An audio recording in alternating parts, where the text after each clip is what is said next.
नमस्कार दोस्तों, मेरा नाम है रोहित और आप देख रहे हैं पब्लिक लाइव। इस समय हम लोग मौजूद हैं इंदौर में। अभी सभी को पता है कि हमारा देश जो है वो चुनावी दौर से गुजर रहा है। हमारे देश में हर जगह अलग अलग तारीखों में जो है चुनाव हो रहे हैं। उसी कड़ी में 13 मई यानी कि इस महीने की 13 तारीख को हमारे इंदौर में भी चुनाव है। अभी हमारे इंदौर में चुनाव की स्थिति बिल्कुल बदल चुकी है। जो कांग्रेस के जो प्रत्याशी थे अक्षय कांति बम, उन्होंने अपना नामांकन वापस ले लिया है। तो अभी एक ही पार्टी प्रमुखता से यहाँ पर है, भारतीय जनता पार्टी, जिसके उम्मीदवार शंकर लालवानी है। तो आइए अब हम लोग ग्राउंड जीरो पे चलते हैं, लोगों से मिलते हैं, पूछते हैं कि अभी जो एक मात्र जो है दमदार पार्टी जो है या बड़ी पार्टी जो है जिसके प्रत्याशी मैदान में, उसके लिए उनका क्या बोलना है और उस चुनाव के लिए वो लोग क्या बोलना चाहते हैं। नाम बताएंगे? मेरा नाम प्रीतम वसुनिया है। सर, अपने यहाँ जो भारत में लोकतंत्र का पर्व यानी इलेक्शन की बात चल रही है, चुनाव जो चल रहा है, सर इसके लिए आप क्या बोलना चाहेंगे? लोकतंत्र का पर्व आपने तो बोला है, लेकिन जो माहौल चल रहा है वो तो लोकतंत्र के लिए खतरा टाइप का लग रहा है। ऐसा कैसे बोल सकते हैं खतरा? क्योंकि जिस तरह से कोई पार्टी विशेष किसी दूसरी पार्टी के ऊपर दबाव बना के अपन बोलते ना हॉर्स ट्रेडिंग हो रही है, जो खरीद फरोख्त चल रहा है, तो उससे ऐसा लग रहा है कि कहीं ना कहीं वो जो लोकतंत्र का जो वास्तविक अर्थ है उससे विपरीत जा रहे हैं हम। लोकतंत्र में जनप्रतिनिधि चुन के आते हैं, लोगों की चॉइस रहती है। यहाँ पर लोगों की स्वतंत्रता का हनन हो रहा है। तो आपको क्या लगता है कि कौन सी पार्टी सरकार बना सकती है?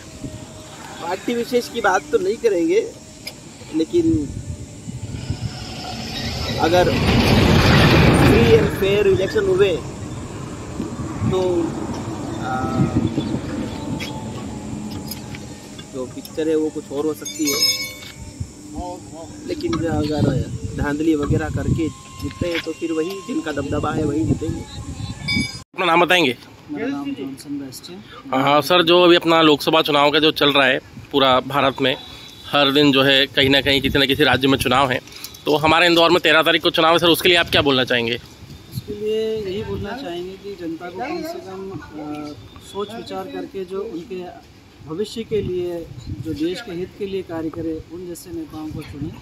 और जो नेता पर्टिकुलर इस फील्ड में खड़े हुए हैं जनता का भार उठाने के लिए, देश की सेवा करने के लिए, उन्हें सच्ची राजनीति से उभर कर आना चाहिए, ना कि एक दूसरे को देख करके और अपना निजी स्वार्थ देख करके आना चाहिए, बल्कि देश हित के लिए काम करना चाहिए। पार्टी हित के लिए तो ठीक है, लेकिन देश हित के लिए पहले प्रथम स्थान देना चाहिए। आपको क्या लगता है किसकी सरकार आ सकती है? ये तो जनता का रुझाव है, जनता किस ओर जाती है। और अभी फिलहाल जो देश में लहर चल रही है उससे सभी को अवगत है, और बाकी जनता के ऊपर है। जनता किसके द्वारा अपना काम करवा करके और अपने देश को आगे ले जाना चाहती है, उसको लगाएंगे। सर, अभी अपने यहाँ जो इलेक्शन हो रहा है, पूरे इंडिया में जो इलेक्शन चल रहा है, लोकतंत्र का जो त्यौहार हम लोग मना रहे हैं, सर इस इलेक्शन के लिए आप इंदौर के बारे में क्या बोलना चाहेंगे? इंदौर एक उभरता हुआ आने वाला बहुत बड़ा महानगर है, और यह चुनाव देखा जाए तो हमेशा एक बहुत महत्वपूर्ण हमारा फर्ज बनता है कि हम अपना वोट दें। जो भी नेता हमें पसंद है या जो सरकार हम चाहते हैं देश को मजबूती से आगे ले जा सके, उसको हम गर्व महसूस करना चाहिए और इस पर्व को अच्छी तरीके से हम मनाएं। अभी इंदौर में जो हाल ही में कांग्रेस के जो प्रत्याशी थे अक्षय कांति बम, उन्होंने अपना नामांकन वापस लिया, उसके लिए आप कुछ बोलना चाहेंगे? माने प्रजातांत्रिक देश में इस प्रकार के लोकतंत्र में ये जो हुआ है वो सही नहीं है। पर वो पार्टी और जो जनता है जो इनको चुनती है नुमाइंदे को, वो ये सब सोच समझकर ऐसे लोगों को टिकट दे जो उसके लायक हो। कोई भी हो, किसी भी पार्टी का, उसे ये समझना चाहिए कि इतना बड़ी जवाबदारी मिली और आखिरी समय पे क्या जो भी वजह हो ऐसे पीछे हटना नहीं चाहिए।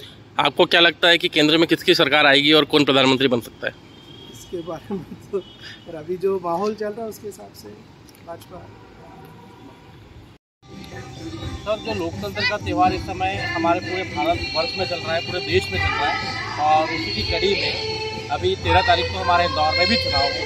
सर, आप उसके लिए क्या बोलना चाहते हैं कि लोकतंत्र के इस पर्व में हमारा क्या योगदान है और हमें क्या करना चाहिए?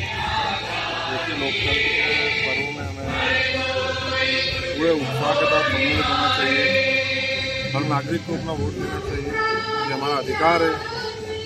और अभी इंदौर की बात करी जाए तो यहाँ पे तो विपक्ष का कुछ है नहीं, तो इसलिए मुझे नहीं लगता कि वोटिंग का ज़्यादा परसेंट रहेगा, क्योंकि शंकर ललवानी जी ऑलरेडी विजय हो चुके हैं और अक्षय बम जी ने अपना नाम वापस ले लिया है। तो विपक्ष के पास करने के लिए कुछ भी नहीं है।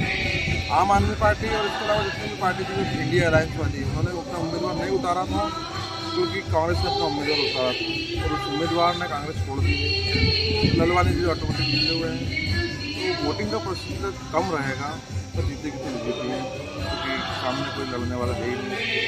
लगता है ऐसा कि लगभग जो भारतीय जनता पार्टी ने ये बोला है कि हम 400 से ज़्यादा सीटें जो है लेकर के आएंगे। पिछली बार हम 300 प्लस थे, इस बार हम 400 प्लस लेकर के आएंगे। तो उसके लिए आप क्या सोचते हैं कि वाकई में भारतीय जनता पार्टी या मोदी जी की लहर इतनी है अभी भी कि भारतीय जनता पार्टी जो है 400 से ज़्यादा सीटें ला सकती है? देखिए, लहर के बारे में तो कुछ नहीं कह सकते हैं, जनता है, जनार्दन है।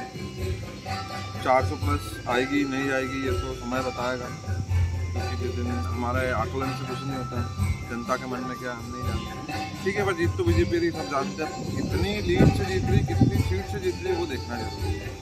अब 400 प्लस भी आ सकती है और 450 भी आ सकती है, तो ये तो चुनाव पर निर्भर करेगा और जनता के ऊपर निर्भर करेगा कि वो अपना मत कैसे कर रही है, किस पार्टी को ज़्यादा दे रही है। विपक्ष को मजबूत बनाना चाहेगी तो ऑब्वियस सी बात है कि कम हो जाएगी। तो आप क्या सोचते हैं, आपके हिसाब से कितनी सीटें आ सकती हैं? मेरे हिसाब से 300 प्लस 400 प्लस भी आ सकती है, तो 300 प्लस मेरा ओपिनियन।